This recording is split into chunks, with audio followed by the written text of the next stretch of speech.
Hello everyone, আসসালামু আলাইকুম। আশা করি সবাই ভালো আছেন। আজকে চলে আসলাম 50তম বিসিএসের লিখিত প্রিপারেশনের অংশ হিসেবে বিন্যাস ও সমাবেশ অংশটি নিয়ে, এবং লিখে আছে এক ক্লাসের সম্পূর্ণ সমাধান। দ্যাট ইজ আমরা এ পর্যন্ত বিভিন্ন বিসিএস পরীক্ষায় রিটেন অংশে যে বিন্যাস সমাবেশের প্রশ্নগুলি এসেছে সেগুলো বুঝে বুঝে একদম ফিল করে আমরা সলভ করব, যাতে করে এই প্রশ্নগুলি যখন বা এই প্রশ্নগুলির বেসিক থেকে যখন আরও নতুন নতুন প্রশ্ন তৈরি হবে, যাতে আমরা সাকসেসফুলি সেগুলোকে অ্যান্সার করতে পারি।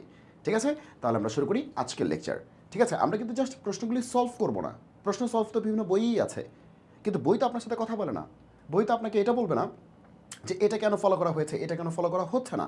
দ্যাট ইজ এই যে ভেতরকার গল্পগুলি, সেই ভেতরকার গল্পগুলি একদম ফিল করে জানতে হবে এবং সেইভাবেই শিখতে হবে, যাতে করে প্রশ্ন ঘুরিয়ে আসলেও অ্যান্সার করা যায়। চলুন শুরু করি। ওকে, তো প্রথমেই দেখছি বিন্যাস অংশ থেকে দুইটা অংশ, এখানে একটা বিন্যাস একটা সমাবেশ। আমরা আগে বিন্যাস অংশ দেখবো, তারপরে সমাবেশ অংশ দেখবো। ওকে, কি বলেছে? ম্যাথমেটিক্স শব্দটির অক্ষরগুলি দ্বারা কতভাবে বিন্যাস করা সম্ভব নির্ণয় করুন। ম্যাথমেটিক্স শব্দটির অক্ষরগুলি দ্বারা, মানে এই যে লেটারগুলি আছে, হ্যাঁ, তো এখানে যে ইগুলি আছে, লেটারগুলি আছে, এগুলো দ্বারা কতগুলি বিন্যাস করা যাবে। ওকে, আচ্ছা, তো এটা হচ্ছে একটা ওয়ার্ড, অনেকগুলি লেটার আছে। তাহলে সলিউশন। ওকে, তাহলে ম্যাথমেটিক্সের মধ্যে, ঠিক আছে, এম কয়টা আছে? দুইটা না? এম হচ্ছে দুটি। আচ্ছা, তারপরে টি কয়টা আছে? টি কিন্তু দুটি। আচ্ছা, এখানে কিন্তু বড় হাতের আছে, তাহলে আমরা বড় হাতের লিখি। এম আছে দুটি, টি আছে দুটি, টি আছে দুটি, তারপরে হচ্ছে এ আছে দুটি, এ আছে দুটি। ওকে, আর কোনো ডাবল ডবল নাই? আছে? নাই। তাহলে ম্যাথমেটিক্স শব্দটির অক্ষরগুলি দ্বারা, মানে লেটারগুলি দ্বারা কতগুলি বিন্যাস করা সম্ভব, মানে কতভাবে সাজানো যায়, বিন্যস্ত করা যায়, অ্যারেঞ্জমেন্ট করা যায়, অ্যারেঞ্জ করা যায়, পারমিটেট করা যায় বা পারমুটেশন করা যায়। ওকে, একই কথা, কতভাবে সাজানো যায়। তো টোটাল কয়টা লেটার আছে? 1 2 3 4 5 6 7 8 9 10 11, 11টা আছে। তাহলে সুতরাং নির্ণয় বিন্যাস, এটা কিন্তু খুবই চমৎকার একটা বিষয়। নির্ণয় বিন্যাস, যেহেতু 11টা লেটার আছে বা 11টা অক্ষর আছে, মানে অক্ষর বলতে এখানে লেটার বোঝাচ্ছে, তাহলে হওয়া উচিত যে 11 ফ্যাক্টোরিয়াল। এটা কিন্তু আমরা অলরেডি জানি যে 11টা জিনিস থেকে 11টাকেই নিচ্ছি। 11টাই যদি ভিন্ন ভিন্ন হইতো তাহলে 11 ফ্যাক্টোরিয়াল হইতো। 11টা জিনিস আছে, 11টাই নিচ্ছি, 11টাই যদি ভিন্ন ভিন্ন হইতো, মানে কোনো দুইটা যদি সেম না হইতো, কোনো দুইটা যদি সেম না হইতো, তাহলে 11 ফ্যাক্টোরিয়াল অ্যান্সার হইতো। কিন্তু কিন্তু এখানে সেম আছে, কিছু কিছু রিপিট আছে। যেমন এম হচ্ছে দুইটা, টি হচ্ছে দুইটা, এ হচ্ছে দুইটা, রিপিট আছে। তাহলে সেই রিপিটের সংখ্যার ফ্যাক্টোরিয়াল দিয়ে কি করতে হবে? ডিভাইড করতে হবে। রিপিটের সংখ্যার ফ্যাক্টোরিয়াল দিয়ে ডিভাইড করতে হবে। যেমন এম আছে দুইটা, তাহলে 2 ফ্যাক্টোরিয়াল, টি আছে দুইটা, তাহলে 2 ফ্যাক্টোরিয়াল, এ আছে দুইটা, তাহলে 2 ফ্যাক্টোরিয়াল। যদি এ 3টা থাকতো তাহলে ফ্যাক্টোরিয়াল 3, এ 4টা থাকতো ফ্যাক্টোরিয়াল কি 4। তাহলে এটাই হচ্ছে আমাদের অ্যান্সার। বোঝা গেল কি বলেছি? ওকে, তাহলে এরকম একটা অঙ্ক করি আমরা। এটা তো বিসিএসে আসছে, তাহলে আমরা একটা বানায় করার চেষ্টা করি। সে আমাদের প্রশ্নটা হচ্ছে যে পারমিউটেশন মানে কি? বিন্যাস। পারমিউটেশন, এটাকে কি করতে হবে? কতভাবে বিন্যাস করা যাবে? বিন্যাস করুন, বিন্যাস করুন। বানাইলাম একটা অঙ্ক। পারমিউটেশন, এটার বাংলা কিন্তু বিন্যাস। এটাকে কতভাবে বিন্যাস করা যায়, মানে এই যে একটা লেটার, এই যে একটা ওয়ার্ড আছে, এটার মধ্যে অনেকগুলি লেটার আছে, সবাইকে নিয়ে বিন্যাস করতে হবে। ঠিক আছে? ওকে, তাহলে সলিউশন। তাহলে নাম্বার 1 কাজ হচ্ছে দেখতে হবে ডাবল ডবল আছে কিনা। যেমন PERMUTATION, দ্যাট ইজ টি হচ্ছে দুইটা, আর কোনো ডাবল আছে? পি একটা, ই একটা, আর একটা, এম একটা, ইউ একটা, টি একটা, টি আর একটা, এ একটা, এ আর নাই, আই একটা, আই আর নাই, ও একটা, ও আর নাই, ইউ আর নাই, এন একটা, পারমিউটেশন। হ্যাঁ, ঠিক আছে, টি আছে দুইটা, টি আছে কি দুইটা, আর কোনো রিপিট আছে? আর কোনো রিপিট নাই। তাহলে সুতরাং নির্ণয় বিন্যাস, নির্ণয় বিন্যাস বা সাজানো ব্যবস্থা বা অ্যারেঞ্জমেন্ট, বা কতভাবে অ্যারেঞ্জ করা যায়, পারমিউটেশন যাই বলি, বিন্যাস, কতভাবে বিন্যাস করা যাবে। ওকে, টোটাল কয়টা লেটার আছে? 1 2 3 4 5 6 7 8 9 10 11। তাহলে সবগুলি যদি ভিন্ন ভিন্ন হইতো তাহলে 11 ফ্যাক্টোরিয়াল হইতো। এখানে 11টা লেটার আছে, 11টাই যদি ভিন্ন ভিন্ন হইতো, ডিফারেন্ট হইতো, মানে কোনো দুটো যদি সেম না হইতো, তাহলে 11 ফ্যাক্টোরিয়াল অ্যান্সার হইতো, কিন্তু কিন্তু দুটো জিনিস তো সেম আছে, দুটো জিনিস কি আছে, সেম আছে, তাহলে 2 ফ্যাক্টোরিয়াল দিয়ে কী হবে, ডিভাইড করতে হবে। This is the answer. সে আরেকটা নেই, সে আমরা একটা উদাহরণ নিচ্ছি এরকম টাইপের, প্রফেশনালিজম।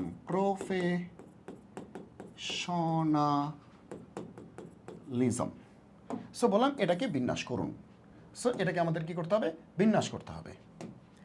বিন্যাস করুন মানে সাজাইতে হবে, অ্যারেঞ্জ করতে হবে, অ্যারেঞ্জমেন্ট করতে হবে, পারমিউটেট করতে হবে, পারমুটেশন করতে হবে, ওই কথা একই, কোনোটা নাউন কোনোটা ভার্ব। ওকে, আচ্ছা, তো সলিউশন আসি, সলিউশনে আসি। তো আমরা শুরুতে দেখব যেখানে কি কি রিপিট টিপিট আছে কিনা। পি একটা, আর প্রফেশনালিজম আর একটা, ও ও ও একটা, ও দুইটা, ও দুইটা, তাহলে ও দুটি। ওকে ওকে, এফ একটা, ই একটা, আই কিন্তু দুইটা, আই দুটি। ওকে, এস কয়টা, একটা দুটা তিনটা, এস তিনটি। ওকে, এন কয়টা, এন তো একটা, এমও একটা, এলও একটা। হ্যাঁ, বারবার দেখতে হবে কিন্তু, ভুল করা যাবে না কিন্তু। হ্যাঁ, ওকে, তাহলে ও হচ্ছে দুইটা, ঠিক আছে, পি একটা আর একটা, এফ একটা, ই একটা, এস তিনটা, আই দুইটা, ঠিক আছে, এন হচ্ছে একটা, এ একটা, এল একটা, এম একটা। হ্যাঁ ঠিক আছে, ওকে। তাহলে এখানে কিন্তু এদের রিপিট আছে, 3 2 5 আর 2 7টা রিপিট আছে, মানে 7টা বলতে এস এর 3টা, আই এর 2টা, ও এর 2টা, এটা হচ্ছে রিপিটেড ইউনিটস, আর বাকিতে রিপিট নেই। তাহলে সুতরাং নির্ণয় বিন্যাস, টোটাল বিন্যাস কত হবে, টোটাল বিন্যাস কত হবে। আগে গুনতে হবে টোটাল কয়টা আছে, 1 2 3 4 5 6 7 8 9 10 11 12 13 14 15, 15টা। তাহলে 15টাই যদি ভিন্ন ভিন্ন হইতো তাহলে হয়তো ফ্যাক্টোরিয়াল 15, 15টাই ভিন্ন ভিন্ন হইলে ফ্যাক্টোরিয়াল কত, 15। যেহেতু 15টা আছে আমরা 15টাকেই নিচ্ছি, যদি 15টাই ভিন্ন ভিন্ন হইতো তাহলে অ্যান্সার হতো ফ্যাক্টোরিয়াল 15, কিন্তু 15টা তো ভিন্ন ভিন্ন নয়, তাহলে এই দুইটা এক জাতীয়, এই দুইটা এক জাতীয়, এই তিনটা এক জাতীয়, তাহলে এদের সংখ্যার ফ্যাক্টোরিয়াল দিয়ে কী করতে হবে, ডিভাইড করতে হবে, এদের সংখ্যার ফ্যাক্টোরিয়াল দিয়ে ডিভাইড করতে হবে। যেরকম ও আছে দুইটা, তাহলে 2 ফ্যাক্টোরিয়াল, আই আছে দুইটা, তাহলে 2 ফ্যাক্টোরিয়াল, এস আছে 3টা, তাহলে ফ্যাক্টোরিয়াল 3 বা 3 ফ্যাক্টোরিয়াল যাই বলি, তাহলে এটাই হবে আমাদের ফাইনাল অ্যান্সার, এটাই হবে আমাদের ফাইনাল অ্যান্সার। তাহলে এটা অ্যান্সার, আবার আগের স্লাইডে এই যে এটা অ্যান্সার, ঠিক আছে, এটা আমাদের অ্যান্সার, তার আগে তো এটা অ্যান্সার। ওকে, তাহলে বিন্যাসের প্রথম অঙ্কটা আমাদের সাকসেসফুলি ডান। এবার 2 নাম্বারটা কী বলেছে দেখেন, প্রশ্নটা পড়েন সবাই। কী বলেছে, কারেজ শব্দটির, ঠিক আছে, ওকে, বর্ণগুলো নিয়ে কতগুলো বিন্যাস সংখ্যা নির্ণয় করা যায়, যেন কন্ডিশন দিয়ে দিছে প্রত্যেক বিন্যাসের প্রথমে একটি স্বরবর্ণ থাকে, মানে একটা ভাওয়েলস থাকে, একটা ভাওয়েল থাকে। তাহলে কারেজ শব্দটির বর্ণগুলো নিয়ে, মানে এই যে লেটারগুলি আছে, কতভাবে বিন্যাস করা যাবে, কতভাবে সাজানো যাবে, যেন প্রত্যেক বিন্যাসের প্রথমে, মানে প্রত্যেকটা সাজানো ব্যবস্থায় প্রথমে একটা স্বরবর্ণ বা ভাওয়েলস থাকে, একটা ভাওয়েল থাকে। ওকে, তাহলে চলেন শুরু করি। ওকে, তাহলে সলিউশন, তাহলে কারেজকে যদি দেখি ভালো করে, তাহলে ও ইউ এ ই 4টা ভাওয়েল, তাহলে ভাওয়েল কয়টা, মানে স্বরবর্ণ কয়টা, 4টা। কি কি, ও ইউ এ ই, ভাওয়েলস কারা, ও ইউ এ ই, ভাওয়েলস 4টা। ওকে, মানে স্বরবর্ণ 4টা। আর কনসোনেন্টস কারা, ব্যঞ্জনবর্ণ কারা, সি আর জি, সি আর জি। হ্যাঁ, 1 2 3 4 5 6 7, তাহলে 4 3 7, হ্যাঁ ঠিক আছে, ওকে, এটাই। এখন বলছে আমাকে বিন্যাস করতে হবে, কিন্তু বিন্যাসটা করতে হবে একটা স্পেশাল ওয়েতে। ওয়েটা কি, তো একটু ভালো করে দেখেন, এখানে টোটাল লেটার আছে কয়টা, ওয়ার্ড তো একটা, মানে শব্দ একটা, ওয়ার্ড একটা, মানে শব্দ একটা, কিন্তু বর্ণ বা লেটার কিন্তু 7টা, ঠিক আছে। তাহলে বলছে বিন্যাস করতে হবে, সাজাইতে হবে, এই যে এদেরকে সাজাইতে হবে, এদেরকে নিয়ে নানাভাবে সাজাইতে হবে। তার মানে কি 7টাকেই নিতে হবে, ওকে, তাহলে 7টাকেই নিতে হবে, 7টাকেই নিতে হবে, যেহেতু কিছু বলে নাই তাহলে আমরা 7টাকেই নিব। তাহলে 1 2 3 4 5 6, এরকম 6টা দাগ দিলে 7টা ঘর হয়ে যায়। এই দেখেন 1 2 3 4 5 6 7, ক্লিয়ার, ওকে। এখন সাজাইতে হবে, তাহলে একটু খেয়াল করুন, সাজানোর একটা কন্ডিশন হচ্ছে যে বিন্যাসের প্রথমে একটি স্বরবর্ণ রাখতে হবে, মানে প্রত্যেকটা ব্যবস্থায় শুরুতে একটা ভাওয়েল থাকবে। প্রত্যেকটা সাজানো ব্যবস্থায় শুরুতে একটা ভাওয়াল থাকবে বা একটা স্বরবর্ণ থাকবে। হ্যাঁ, ওকে। তাহলে ভাওয়ালস আছে কে কে? ভাওয়ালস আছে তো এই চারটা, এই চারটা আছে, এই চারটা আছে। ওকে, ভালো কথা। তাহলে শুরুতে এই চারটার মধ্যে যে কোনো একটা থাকবে। তাহলে আমরা শুরুতে বলতে পারি যে প্রথম যে ঘরটা আছে, প্রত্যেকটা ঘরের হিসাব রাখতে হবে। প্রথম যে ঘরটা আছে, আমাদের প্রথম ঘরের জন্য অপশন করা আছে চারটা। এই যে এই চারটার যে কোনো একটা, প্রথম ঘরের জন্য এই চারটার যে কোনো একটা। তাহলে প্রথম ঘরটা এই চারটা জিনিস দিয়ে পূরণ করা যাবে 4p1 উপায়ে। চারটা থেকে একটা নিয়ে পি করা মানে বিন্যাস করা। 4p1 মানে কি? চারটা থেকে একটা নিয়ে পি করতেছি, পি মানে পারমিউটেশন, আর তার বাংলা হচ্ছে বিন্যাস। তাহলে 4p1 মানে কি? চারটা থেকে একটা নিয়ে পি করতেছি, পি করা মানে পারমিউটেট করা বা পারমিউটেশন করা মানে বিন্যাস করা। পারমিউটেশনের বাংলা হচ্ছে বিন্যাস। তাহলে এই চারটা থেকে একটা নিয়ে সাজাচ্ছি। তাহলে এই ঘরটার মধ্যে চারটা থেকে একটা, তাহলে কী হতে পারে? ও ঢুকতে পারে, অথবা ইউ ঢুকতে পারে, অথবা এ ঢুকতে পারে, অথবা ই ঢুকতে পারে। তাহলে তো হলো ভাওয়েল। হ্যাঁ, ওকে। এই চারটার যে কোনো একটা ঢুকলেই হবে, যে কোনো একটা ঢুকলেই হবে। আর একসাথে তো আর চারটা ঢুকবে না, একসাথে একটাই তো ঢুকবে। ওকে, কোনো একটা ব্যবস্থায় একসাথে তো একটাই ঢুকবে। তাহলে 4p1, তাহলে ইনটু কাজের অংশ হয়েছে, কাজ শেষ হয়নি। কাজের অংশ হলে গুণ হয়। কাজের অংশ হয়েছে, প্রথম ঘরটা নিয়ে আমরা কাজ করেছি, কাজের অংশ হয়েছে, বাকি আরও 6টা ঘর পড়ে আছে। তার মানে কাজের অংশ হলে গুণ হয়, মনে থাকবে, কাজের অংশ হলে গুণ হয়। আচ্ছা, আর কাজ শেষ হয়ে গেলে যোগ হয়। ওকে, যাই হোক। তাহলে এই ঘরে কিন্তু এই চারটার কেউ না কেউ বসে গেছে, এই চারটার কেউ না কেউ বসে গেছে। সে ধরলাম ইউ বসে গেছে, ধরলাম ইউ বসে গেছে, ধরলাম বোঝানোর জন্য। তাহলে ইউ পৃথিবী থেকে শেষ। তাহলে বাকি ঘরগুলিতে বসানোর জন্য আমার হাতে অ্যাভেলেবল অপশন কয়টা আছে? শুরুতে কিন্তু অ্যাভেলেবল অপশন 7টা ছিল। এখন সে প্রথম করে ইউ বসে গেছে, ইউ তো ভাবেল, ইউ তো ভাবেল, ইউ বসে গেছে। তাহলে পরের যে 6টা ঘর আছে, 1 2 3 4 5 6, এই 6টা ঘরের জন্য আমার অ্যাভেলেবল অপশন কি 7টা আছে না 6টা আছে? 6টা আছে, কারণ একটা বসে গেছে। ওকে, 6টা আছে। তাহলে 6টা আছে, 1 2 3 4 5 6, 6টা আছে। এখন 6টা জিনিস দিয়ে 6টা ঘর পূরণ করতে হবে, 6টা জিনিস দিয়ে 6টা ঘর পূরণ করতে হবে, এবং 6টাই ডিফারেন্ট ডিফারেন্ট জিনিস। 6টাই যে আছে আমাদের সবাই ডিফারেন্ট ডিফারেন্ট জিনিস। তাহলে কী হবে? 6টা জিনিস দিয়ে 6টা ঘর পূরণ করা যাবে 6p6 দিয়ে।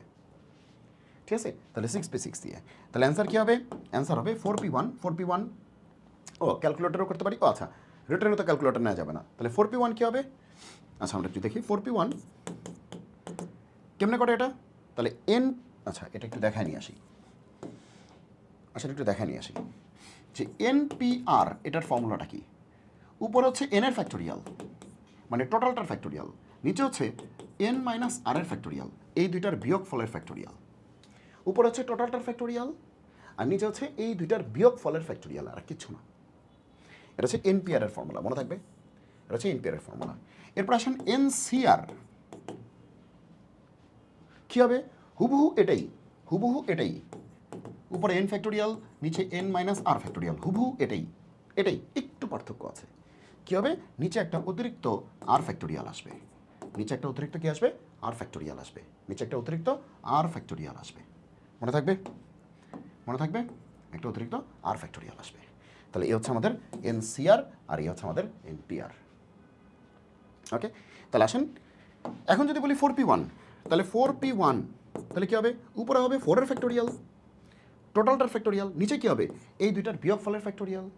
তাহলে 4 থেকে 1 গেলে কত? 3, 3 ফ্যাক্টোরিয়াল। তাহলে 4 ফ্যাক্টোরিয়াল মানে কি 24, 3 ফ্যাক্টোরিয়াল মানে কি 6, তাহলে কি 4। অ্যান্সার কত? 4। তাহলে 4p1 আসলে 4। এটা মুখোমুখি করা যেত, তারপর আমি একটু দেখাই দিলাম, কারণ সবাই তো আর সায়েন্সের না, সবাই তো আর সায়েন্সের না। আচ্ছা, তাহলে 4p1 গেল। 6p6 মানে কি? ফ্যাক্টোরিয়াল 6। 6p6 মানে কি? ফ্যাক্টোরিয়াল 6। এখন বলবেন কেমনে পাইছেন? চলেন দেখি। 6p6, এই যে দেখেন 6p6, উপরে হবে টোটালটার ফ্যাক্টোরিয়াল, সেটা কত? 6। আর নিচে কী হবে? এই দুইটার বিয়োগ ফলের ফ্যাক্টোরিয়াল, 6 মাইনাস 6 ফ্যাক্টোরিয়াল।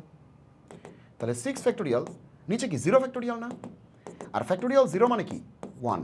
আমরা কি জানি? ফ্যাক্টোরিয়াল 0 মানে কি? 1। তার মানে আলটিমেটলি কত দাঁড়াইলো? ফ্যাক্টোরিয়াল 6 দাঁড়াইলো। কত দাঁড়াইলো? ফ্যাক্টোরিয়াল 6। বোঝা গেল? বোঝা গেল কি? তাহলে এটা হচ্ছে আমাদের, এটা হচ্ছে আমাদের 4p1, আর এই যে অংশটা আমাদের হচ্ছে একদম এদিক ওদিক ঘুরে ঘুরে, এটা হচ্ছে আমাদের 6p6। 6p6 একটু আসছি।